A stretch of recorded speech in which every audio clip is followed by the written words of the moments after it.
여러분, 이번 할로윈데이 때 무엇을 하셨나요? 밤이 길어지고 붉은 단풍이 흩날리며 스산한 기운이 감도는 10월의 마지막 밤. 전 세계를 들썩이게 하는 유쾌하면서도 오싹한 축제가 펼쳐집니다. 호박 등불이 반짝이고 유령, 마녀, 괴물들이 거리를 활보하며 아이들의 웃음소리 속에서 달콤한 사탕이 오가는 날, 바로 할로윈데이입니다. 하지만 이 유쾌하고 오싹한 축제가 단순한 놀이로 시작된 것은 아닙니다. 그 뿌리는 수천 년 전 죽은 자와 산자의 경계가 흐려지는 신비로운 시간에서 비롯되었습니다. 오늘 우리는 할로윈의 깊은 유래와 역사를 탐험하고 전 세계 각 나라에서 이어지는 비슷한 풍습들을 따라가 보며 시공간을 초월한 인간의 축제, 그 발자취를 추적해 보겠습니다. 할로윈의 기원은 약 기원전 5세기경 지금의 아일랜드, 영국 그리고 프랑스 북부 지역에 살던 고대 켈트족에게서 시작됩니다. 그들은 10월 31일을 한 해의 마지막 날이자 추운 겨울의 시작으로 여겼습니다.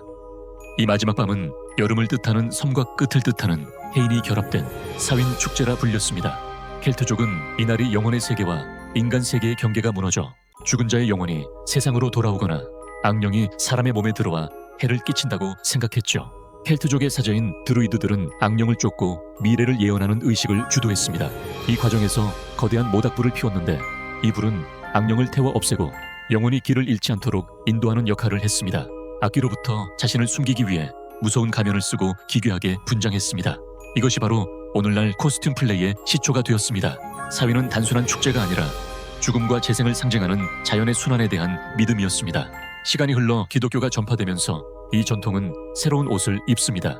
8세기경 교황 보니파키우스 4세는 순교한 모든 성인들을 기리는 만성절을 11월 1일로 정했습니다. 그리고 그 전날 밤, 즉 10월 31일의 전야제인 All Hallows Eve가 세월이 흐르며 줄어들어 지금의 할로윈이 된 것이죠. 이후 11월 2일은 죽은 자를 기리는 위령의 날로 지정되었습니다. 할로윈 하면 가장 먼저 떠오르는 상징, 바로 호박 등불, 재고 랜턴입니다. 이 전통의 기원에는 아일랜드의 전설, 인세간 잭 이야기가 숨어 있습니다. 전설 속 잭은 악마를 속여 죽은 뒤 천국에도 지옥에도 갈 수 없게 되었고 악마에게서 받은 작은 수풀을 순무 속에 담아들고 이 세상을 영원히 떠돌게 되었습니다. 이 잭의 등불 풍습이 19세기 이민자들을 통해 미국으로 건너가면서 흔하고 크기가 큰 호박으로 바뀌어 악령을 쫓는 상징이 된 것입니다.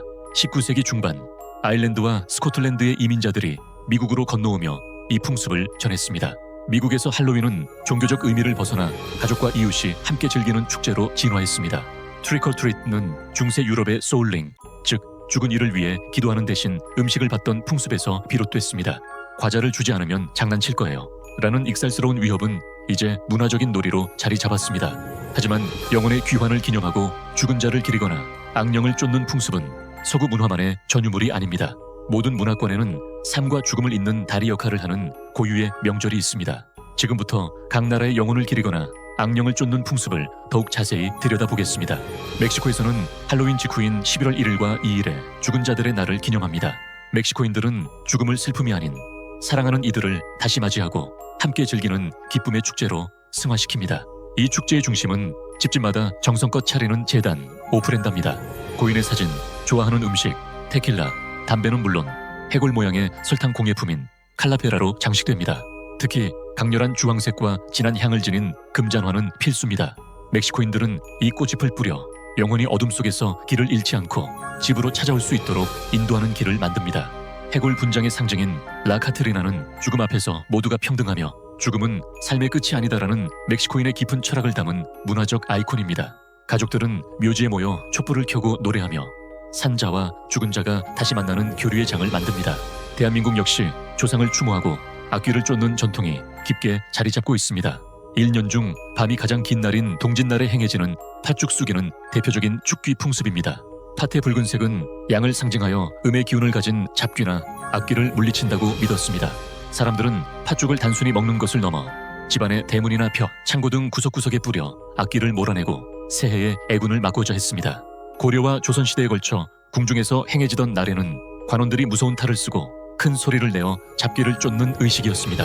무속 의뢰인 씻김굿은 죽은 이의 영혼이 이승에서 겪은 원한이나 슬픔을 씻어내고 편안하게 저승으로 갈 수 있도록 돕는 의식으로 죽은 자의 평안을 기원하는 할로윈의 원형적인 의미와 깊이 통합니다. 아일랜드와 스코틀랜드는 할로윈의 발상지답게 고대 사윈의 흔적을 가장 순수하게 간직하고 있습니다.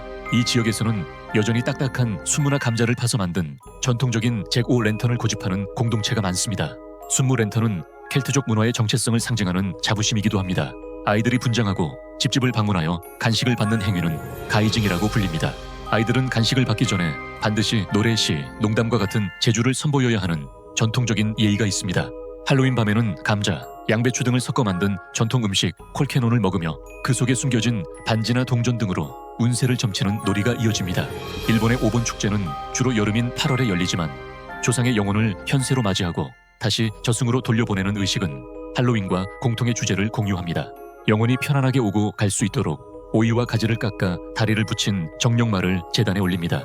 축제의 클라이맥스는 토로 나가시, 즉 등불 띄우기입니다. 등불 안에 촛불을 켜서 강이나 바다에 띄워보냅니다.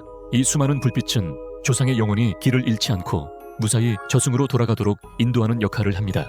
네팔의 카트만두 계곡에서 열리는 가이자트라는 지난 한 해 동안 사망한 가족의 영혼을 기리는 축제입니다. 네팔인들은 소가 죽은 영혼을 심판의 신인 야마가 있는 곳까지 이끌어주는 성스러운 존재라고 믿습니다. 가족들은 소처럼 분장한 어린아이를 행렬에 참여시켜 영혼의 천국행을 돕습니다.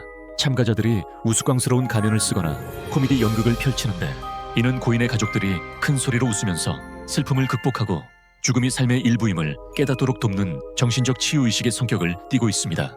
폴란드의 자두시키는 11월 1일과 2일 만성절과 위령의 날을 기리는 엄숙하지만 감동적인 명절입니다.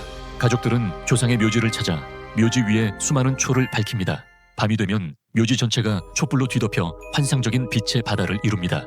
이 불빛은 죽은 영혼들이 현세로 돌아오는 길을 잃지 않도록 밝혀주는 동시에 그들을 기억하는 산자들의 마음을 상징합니다. 과거에는 가난한 사람이나 거린들에게 빵이나 음식을 나누어주는 전통도 있었습니다. 이 모든 축제와 풍습은 이름도, 형식도, 색깔도 다르지만 그 근본적인 뿌리는 결국 하나입니다. 바로 죽은 이를 기억하며 산자가 자신의 삶을 되돌아보는 시간을 갖는 것입니다. 죽음이라는 미지의 영역을 인정하고 때로는 두려워하고 때로는 축제처럼 환영하며 삶의 에너지를 재충전하는 인류의 지혜. 할로윈의 가면 뒤에는 수천 년간 지속된 삶과 죽음에 대한 깊은 성찰과 그들을 잊고자 하는 간절한 마음이 숨겨져 있습니다. 이제 매년 할로윈에서 유쾌하게 분장을 하고 사탕을 나누며 웃는 그 순간 잠시 멈춰 이 축제가 전하는 진짜 메시지를 생각해보세요. 죽음과 삶은 서로를 비추는 두 개의 등불이라는 것을요. 우리가 이들을 기억하는 한 그들의 영혼은 영원히 우리 곁에 머물 것입니다. 오늘 할로윈 이야기 어떠셨나요? 구독과 좋아요는 영상 제작에 큰 힘이 됩니다. 감사합니다.